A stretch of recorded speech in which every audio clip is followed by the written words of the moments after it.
Hello, my dear friends. Today we will discuss about past continuous tense, definition, recognition, and rules and example. And past continuous is also called past progressive tenses. This type of tenses is to say what we were in the middle of doing at a particular moment in the past or action event that were happening for a particular time in the past. Means हम ऐसे work के बारे में बात करते हैं जो complete नहीं हुआ है और स्टार्ट हो चुका है। मींस जैसे वह जा रहा था, वह आ रहा था, वे ट्रेन में जा रहे थे, वह खेल रहे थे, वो उससे बात कर रहा था। मींस पास्ट में हैपनिंग हो रहा है, not completed. In Hindi recognisation and पहचान, इस टेंस के हिंदी वाक्यों के अंत में रहा था, रही थी, रहे थे आदि शब्द आते हैं। पास्ट में कार्य हो रहा था, जारी था। ओके, सो ये पहचान है इसकी।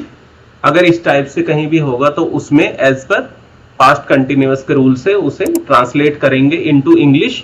Okay, auxiliary verb, if helping verb two types की यूज होती हैं। इफ वाज यूज होगा he she it name means singular के साथ, और वर यूज होगा प्लूरल के साथ। ओके, वर यूज होगा प्लूरल के साथ। नेक्स्ट देखेंगे, वाज का प्रयोग कर्ता एक वचन सिंगुलर के साथ करते हैं, जैसे कि he she it name. Okay, and were का प्रयोग बहुवचन प्लूरल के साथ करते हैं। Okay, we you they. Next example, affirmative subject, okay, plus was verb is the helping verb, first form of the verb with ing, object and etc. Now first example is, हम अपनी class में शोर मचा रहे थे। we is the plural.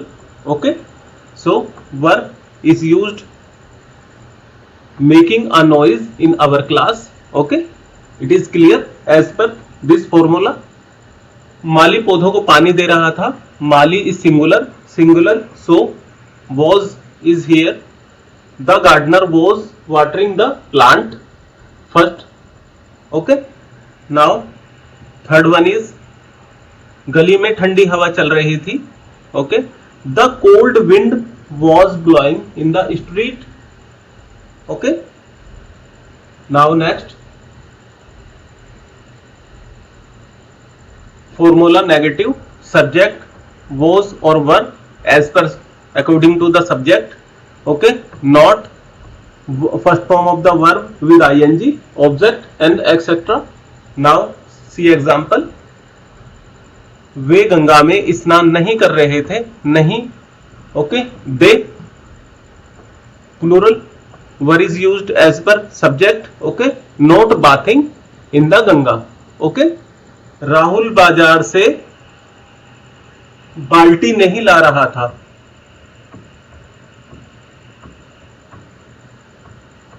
Okay, बाल्टी नहीं ला रहा था। The Rahul was not bringing the bucket from the market. Okay, clear, वह मुझसे बात नहीं कर रहा था। He was not talking to me. Okay, हमें याद रखना है कि हमें वॉज सिंगुलर के साथ, वर्ब प्लूरल के साथ, और वर्ब की फर्स्ट फॉर्म में हमेशा आईएनजी लगेगी, और उसके बाद जो सिंपल हमारा फॉर्मूला होता है subject plus helping verb plus man verb plus object etcetera. Okay, उसी पैटर्न को फॉलो करेंगे। नेक्स्ट देखते हैं, फॉर्मूला ऑफ इंटरोगेटिव। इफ क्या वर्ड से हमारा कोई भी हिंदी वाक्य शुरू है तो उसमें ओनली सेंटेंस के स्टार्टिंग में हेल्पिंग वर्ब लगेगी। यहां पर हेल्पिंग वर्ब वॉज वर है। अगर कहीं भी हमारा क्या से स्टार्टिंग होता है, ओनली हेल्पिंग वर्ब ही ऑलवेज चेंज होगी एज पर सेंटेंसेस। ओके, यहाँ पे हेल्पिंग वर्ब वॉज वर है, सो इसलिए वॉज वर यूज होगी। जैसे was were plus subject plus ING with verb, okay, object etcetera. Now first example is, क्या तुम्हारे चाचा इतनी जोर से चिल्ला रहे थे?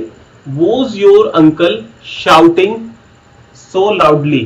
ओके, राहुल गांधी अपने भाषण में क्या नहीं कह रहा था? Okay, what was Rahul Gandhi not saying in speech? Okay, क्योंकि हेल्पिंग वर्ब ये पहले आ गई। ओके, क्या आसमान में चिड़िया उड़ रही थी? Were the birds flying in the sky? Okay, it is clear now. If question word interrogative after subject, okay, अगर कोई भी प्रश्नवाचक कोई भी वर्ड WH फैमिली का वर्ड कोई भी बीच में है, सेंटेंसेस के हिंदी वाक्य के बीच में है, तो उसकी मीनिंग पहले आएगी, बाकी सिंपल इंटरोगेटिव की तरह बनेगा। जैसे कि देखते हैं, फर्स्ट क्वेश्चन इज वह धीरे धीरे क्यों चल रहा था? वाई क्वेश्चन वर्ड हो गया, क्योंकि बीच में यहां पर क्या आया, तो वाई, और सिंपल फिर वॉज हेल्पिंग वर्ब आएगी, he walking slowly. Okay, clear. Now next देखते हैं, दरवाजा कौन खटखटा रहा था? Okay, so who was knocking the door? Who, कौन, यहां पर कर्ता भी यही है और क्वेश्चन मार्क क्वेश्चन वर्ड भी यही है। So who was knocking the door? Clear. जैसे आपसे बात कौन कर रहा था? Who was talking to you? लड़के रविवार को कहां फिल्म देख रहे थे? Where were the boys watching the film on Sunday? Okay, clear.